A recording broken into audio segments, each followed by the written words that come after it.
video is about an event that took place in my life that was of a deeply spiritual nature. And it occurred December 1st, 1982 at 3 o'clock in the afternoon. And I actually was in Waukesha at the time, but I don't think that's going to change it that much. But let's go ahead and change that up and put Waukesha in there and just do this because it's literally 20 minutes away. So I don't think it's going to change, but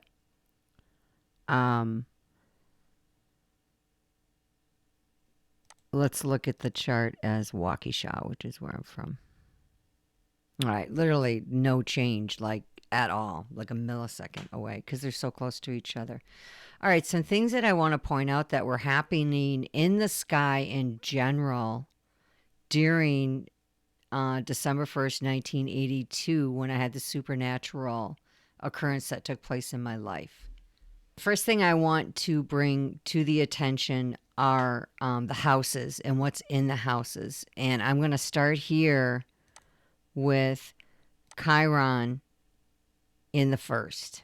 Chiron in the first, the wounded healer in Taurus at 24 degrees. So the wounding that Chiron was trying to clean up was in a very personal nature this day because it was in the first house of the body. So it's the physical body that was being affected. And what was being looked at was Taurus themes, right? So Taurus runs the second house where we see the moon in there. Taurus runs the second house. And the second house is about money, how we view money, our security, how we make our money, what we do with our money. It's an earth-fixed house, so it's about things that are right in front of you on the earth. So my mind, where the moon is in Gemini, right? You see it there? Moon, mind, thinking.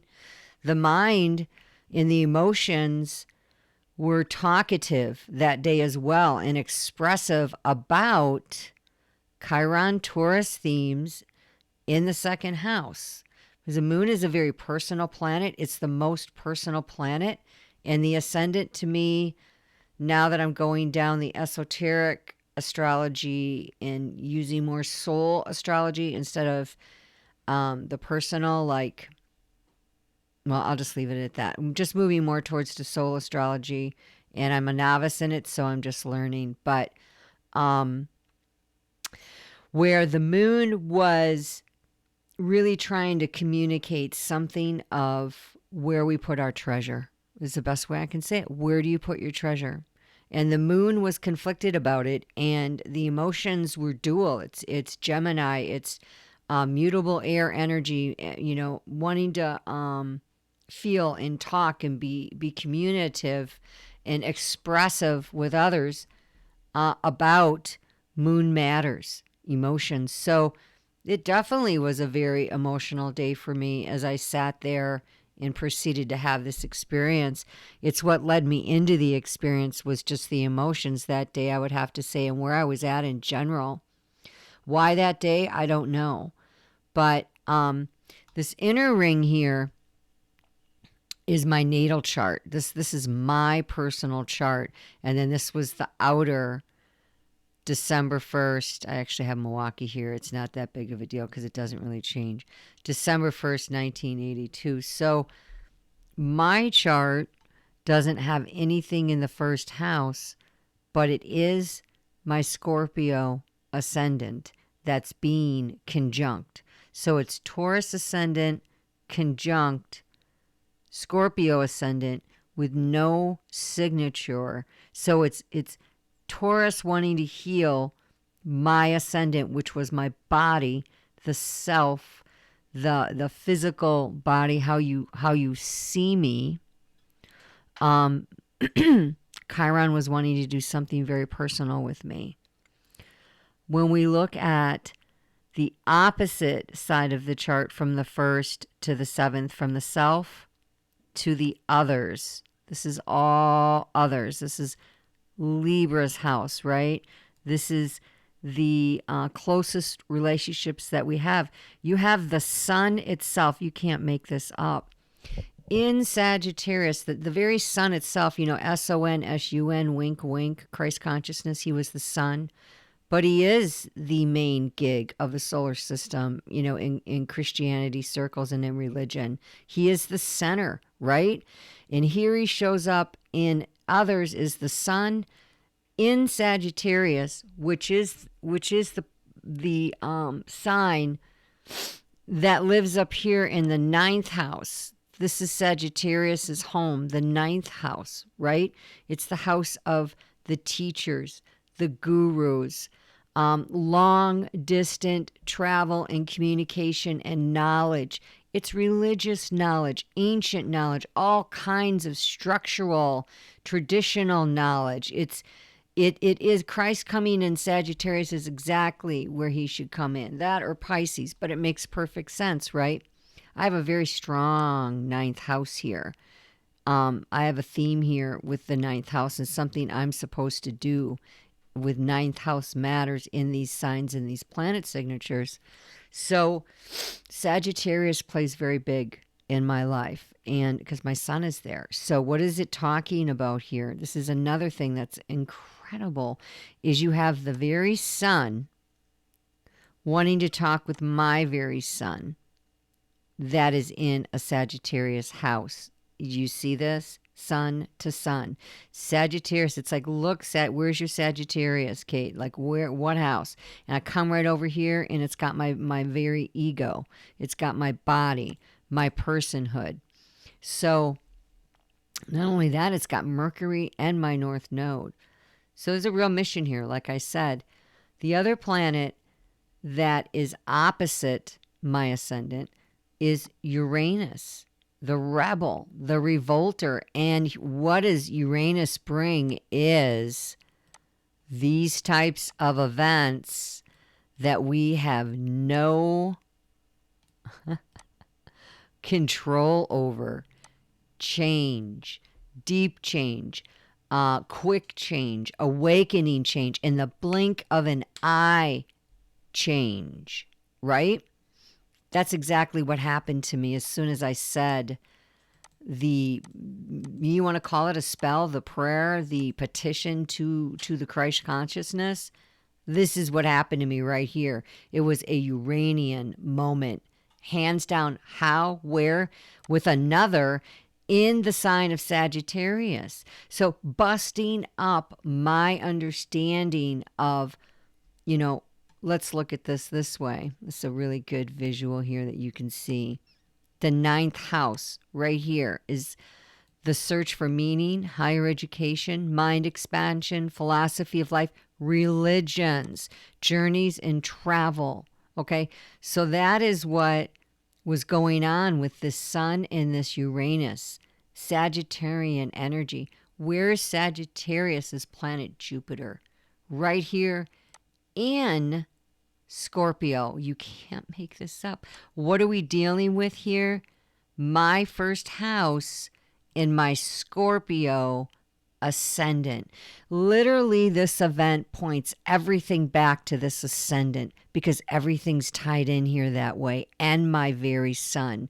So it's my soul, my ego, and my very core and my very being here that was being changed by this Uranian energy. Jupiter is expansion. Jupiter, expansion. Okay, Jupiter is large. Jupiter moves out, brings a bigness to wherever it sits.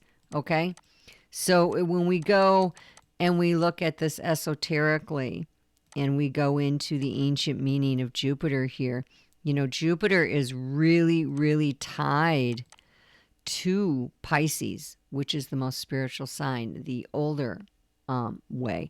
It's home in Sagittarius, okay? It loves it here. It's expansive, good fortune, religion, philosophy, travel, material abundance versus waste and extravagance, understanding and higher education versus wandering.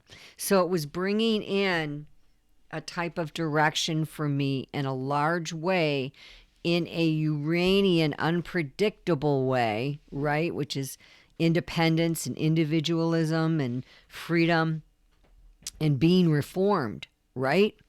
Okay, so Jupiter, literally, the planet of the guru, literally was coming into my house, pushing its way here at 24 degrees. Now, the other thing that I thought was really fascinating here, was my sun in Cancer, right? At 12 degrees in the 8th house is where I came in natally, is opposite the moon in Gemini at 21 degrees. Now, there's some separation here, but what it means is a couple hours prior, because the moon moves in 2.5 days through a sign, so it was probably back here a little bit, right? Slowly moving, coming into Gemini. It was communicating with me already about moon themes, When we go in and we look at the moon, we see unconsciousness. We see material substance. We also see the female yin, receptivity, emotions, hereditary, past mother and nurturing, the domestic life, instincts, habits, okay? Feeling of belonging or alienation. So when you bring that 8th across from 2nd, Taurus's house, Scorpio across from Taurus with these moons, this is some serious communication that's wanting to come across and it's past, because this is at 21. It's like, okay, the message was delivered. What are you going to do, Kate? What are you going to do at 3 o'clock in the afternoon? Here it is. What are you going to do? Are you going to act on it? Or are you going to let this go by? I mean, that's literally the message that I'm seeing there. What else did I see that was huge that I wanted to point out? Oh, okay. Whenever you have an ascendant of Scorpio, you always want to look for your ruling planet. And my ruling planet is Pluto and Mars. And I'm beginning to really appreciate Mars more than I ever have in the past, starting to study Mars and really appreciating. I haven't always appreciated his energy in my life because it's really been a hard energy to master.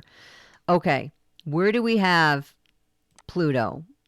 We have it in the 6th house in the planet of balance at 28 degrees. So it's literally dissolving.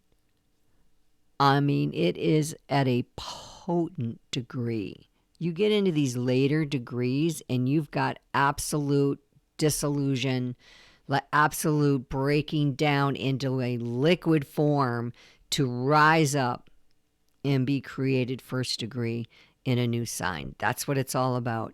It's saying, I came with this Pluto to talk to your ascendant, and the 6th house is Virgo's house, and it's the body, right?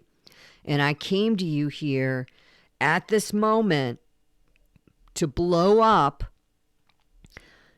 your very persona, things in the body, your very way of understanding things in the personal ascendant of the 1st house.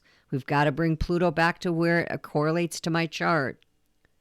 And do you notice it's conjunct Saturn? But it is in different signs, so it's 2 different things going on here.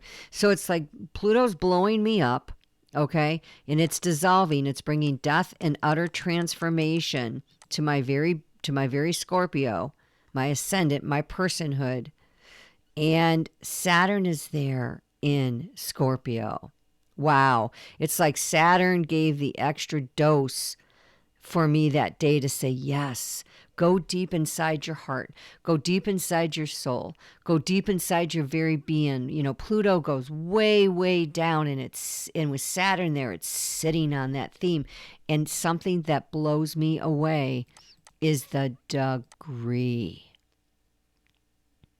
Potent degree, and it's at 0 degrees. So I mean, this is explosive. Saturn, you know, it really did its job that day. There's no doubt about it. That day lasted hours. And I'm going to explain my experience when I'm done explaining this chart. But it lasted hours after the effect. It was absolutely incredible. All right. The other thing I want to look at is my Neptune in Scorpio here, okay, is opposite this 6th house. Okay, this would be a conjunction if I had planets here to here, but I don't have any planets in the 6th, so it's all the way across, and it creates an opposite. All right, and Neptune, we know we've talked about. Let's pull it up so you can see it. But Neptune is the planet of sensitivity, psychic and mystic capability, dreams, illusion, delusion, deception. You see I'm using that word again. I brought that up earlier. Higher octave of Venus, drugs, alcohol, obligation, bondage, fog. Okay, so I had a 12th house. He was home. Neptune was home, but it's in Scorpio, which means it was sitting there for a super long time thinking about it because it's in retrograde. All right.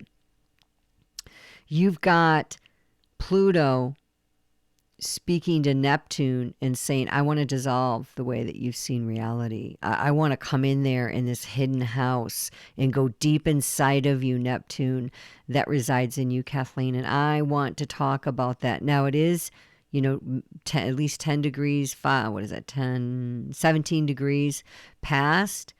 So it's already done it.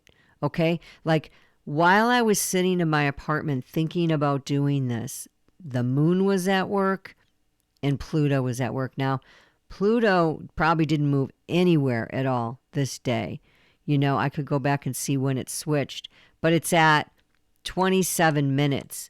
So Pluto's got another, half an hour at least, 33 minutes before it moves to 29. So it's sat in this 28 potent degree, in this 0 degree on the hour, doing its magic to my Neptune and utterly transformed me. And the last thing I want to bring up here, which is just unbelievable, is look at where Mars is, my other planet. Okay, my other planet that helps me out and is my Neptune signature. My Scorpio signature is Mars. It's sitting on the midheaven. Mars is going, boy, best way you can say it is Mars and its power was giving me the urge in Capricorn to go ahead and try this and to stand up and to dissolve and war against how I am seen and who I am on the earth. Midheaven is the highest point in the chart. With Mars there, you're at war like with spirit and soul and essence and ego, and there's this whole battling going back and forth. If you were to bring up a Capricorn Mars in midheaven, I would say this is a warrior. This is somebody that's cardinal earth, blowing up, actually. Capricorn was dissolving and blowing up things on the earth.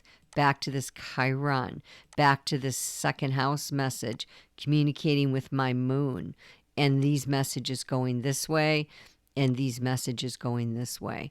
And you can see why this occurred for me on this day. What happened was my sister had been converted to Christianity, and she, along with another gal, was communicating to me in weeks and years prior about the Christ consciousness and all that stuff.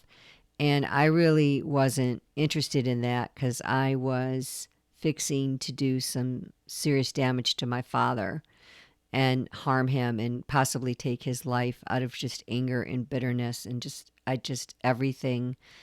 All the things that occurred to me, it wasn't just my father, but it was all going to be taken out on him. And I really was planning. I just was so bitter and so angry. And this is why you see Christ had to come in. The Christ consciousness, the sun in Sagittarius, Jupiter in Scorpio, enlarging what's going on inside of me, had to come in with Uranus and completely bust me up. And Chiron was healing. The wounded healer was right there saying, in retrograde, I want to heal you. I want to heal you. I want to heal you. So I, was sitting reading this spiritual booklet my sister had given me.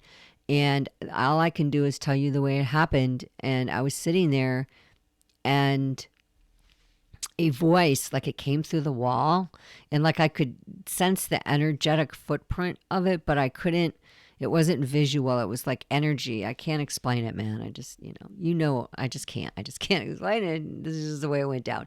So it said, you should consider the backside and look at that and petition and pray. And I just felt this love emanating off this voice. Like it was just the most beautiful thing I've ever experienced in my life, outside of accepting Christ. I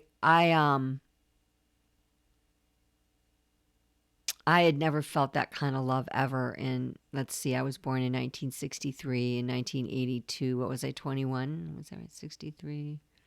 73, 83? No, I was 19, I guess. So I was young, but I knew something spiritual was happening, and the energy in the room was changing, and I was straight as a pin. I wasn't high. The only thing I really did back then was smoke weed and drink once in a while. I was working, 50 hours a week in a kitchen, living with a guy, paying half the bills, trying to support my life and make my way as a young woman. But I was so hurt and so bitter from the events. And I really believe that had this event not took place, and had I not become born again, as you call it, or received a renewal, an awakening, the first level of awakening that I needed to experience, I never would be where I am today.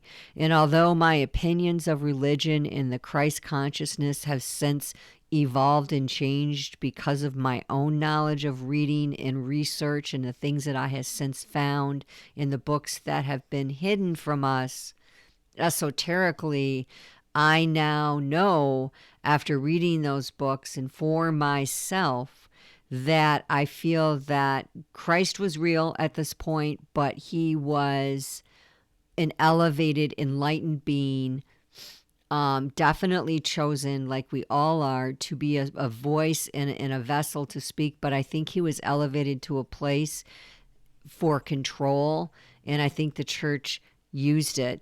Again, and we have evidence of this, without going into all that. We just have evidence. So I know that something very important happened to me that day, because I did stand up. Something caused me to rise out of my seat, and I said that little prayer, you can call it, on the back, and I said, you have one shot at this. I was so angry. I remember just crying, saying, you have one shot at my heart. Like, if this doesn't work, I didn't think I was going to be around much longer. And I said such. And I said the prayer, and I said, okay, I allow you, Jesus, I invite you, come on. And all of a sudden, there was a ball of brilliant sunlight, like as if the sun itself had come into my living room through the wall, and it was all about me, and I couldn't see. It was so bright, and I wanted to stand, but I couldn't. And it wasn't because I was worshiping it or honoring it. I physically could not stand. I couldn't. I fell under the weight of this light, and instantaneously, I mean immediately, my whole body was full of a warm, radiating love. And it was like all these places that were so hurting, like they were falling away from me. And like I was being healed and I knew it.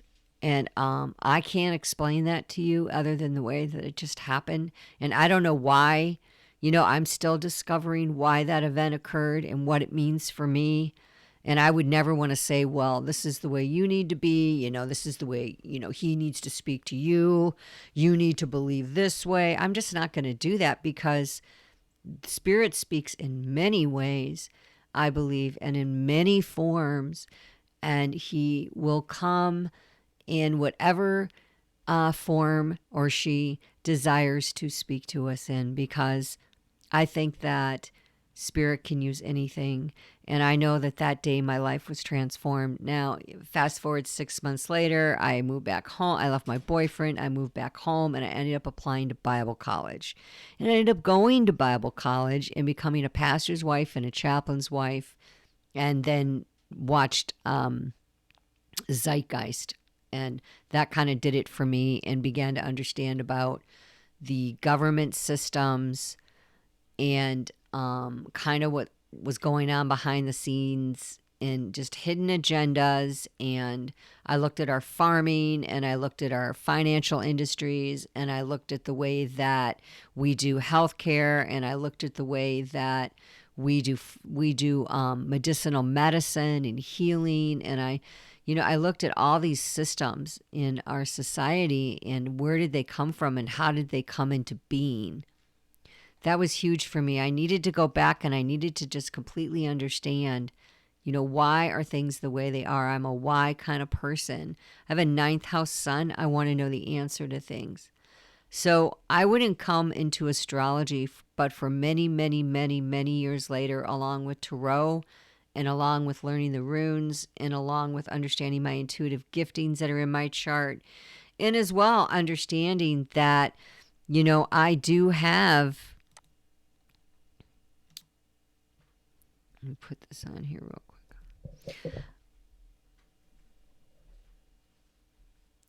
Upon studying, I do have the natal chart of a mystic and an astrologer, and I'll show you where that is. Whenever you have, oh goodness gracious, whenever you have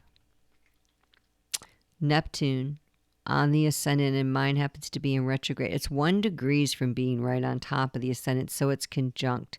And it's in retrograde, and in 7 more minutes, it would have went right on top of my ascendant, like literally conjunct. For some reason, I stalled out for 7 minutes before that happened, and I don't know why I did that, but I know there was a reason for that.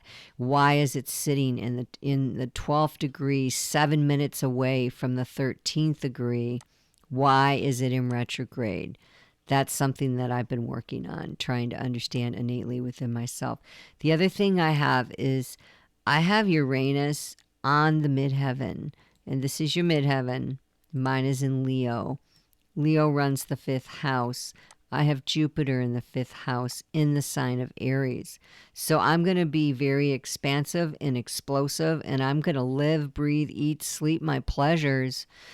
And who I am in my personhood is going to be pushed out in a large way with Uranian themes. And Uranus rules Aquarius, the 11th house. And in my chart, I have it in retrograde conjunct my immune coli, which is the most sensitive innermost part of the chart, in Saturn, which is another planet attributed to Aquarius. Aquarius wants to take his message and he wants to go out. He wants to go out. He wants to reach out to everyone and wants to say, look, you need to hear. You need to know. It's kind of like, hear ye. Come forward and listen. It's fixed air. And I have fixed air energy in a mutable earth sign in a fire fixed house, midheaven, excuse me. So I'm going to be speaking and talking about such themes. And this is often attributed to a marking of an astrologer. The other thing that I have that is really important to see in a chart is my elements of water. my chart, and I've just begun to balance this at 58 years old. I really didn't have my second awakening to esoteric things till much later. But it came at like I said, 10 years ago, I've been working on this road, and really the last 6, I've been very, very serious about. The last 6, where I've just like daily really gone in and studied. But I have a 54%, like I said, water chart. So I've got water here in a stellium, in a water house, and I've got water here on my ascendant, and I've got water here in my 4th, and of course then I've got water in my 12th. So the 4th and the 8th and the 12th houses are the water houses, and I've got predominant planets in those signatures. So I've got a very watery house, and that's another strong indication of having a highly sensitive spirit, highly sensitive person, empath, intuitive, psychic, clairvoyant, clairaudience, clairsentient, allowing you to feel, see, touch, read things, especially as a Scorpio ascendant.